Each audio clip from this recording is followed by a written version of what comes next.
اوروتشيمارو رعب الطفولة بيتحول لكده.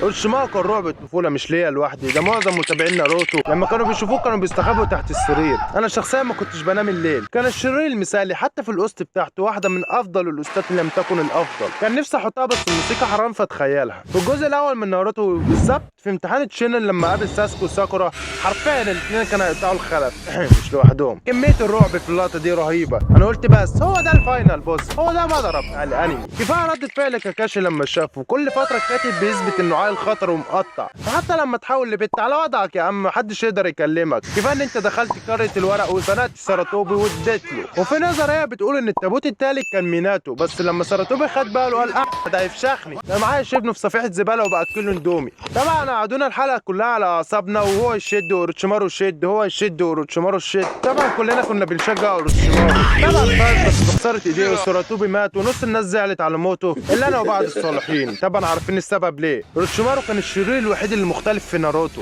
عندك بين ومادارا وايتاشي. ايتاشي يعتبر الشرير ولا لا؟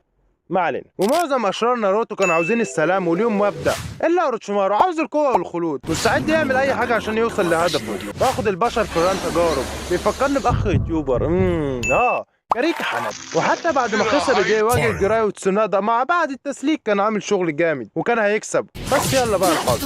وانضم الى الاكاتسكي عشان عيون ايتاشي، بس ايتاشي مسح بيه الارض فراح اغرى ساسكي لحد ما خد على عينه تاني من اخو ايتاشي الصغير، بس كان مريض. بس حتى هو مريض كان كاريزما ومرعب. فالحد هنا كويس قوي، شرير مثالي كاريزما مرعب، لحد ما الكاتب جاب العيد واي حد ماشي ياخده على قفاه، وحرفيا بقى اي شخصيه ثانويه ممكن تهزمه. وفي حرب النينجا الرابعه كان ليه دور كويس قوي، ايقظ الهوجاكي عشان يسلي مادارا، والصراحه مادارا ما خلاش فعصب.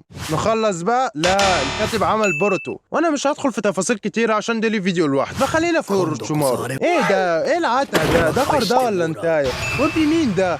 وده ابوه ولا امه؟ ايه يا كاتب انت شارب حاجه؟ لا يا اوروتشيمارو، فين اوروتشيمارو بتاع زمان؟ فين الرعب والكاريزما؟ فين اوروتشيمارو اللي كان بيطلع اي حاجه من بقه؟ سكاكين مطاوي وتعابين، لو شد حيله شويه ممكن يطلع الكيوب عادي. وريت اوروتشيمارو بس اللي خف بوروتو. هنتكلم على باقي الشخصيات بس بعدين. اشترك عشان تشوف اللي الكاتب عامل البوروتو. طبعا لو وصلت لل1000 الفيديو الجاي هيكون عن دكتور ميكاوي. اشترك عشان تبقى على وضعك.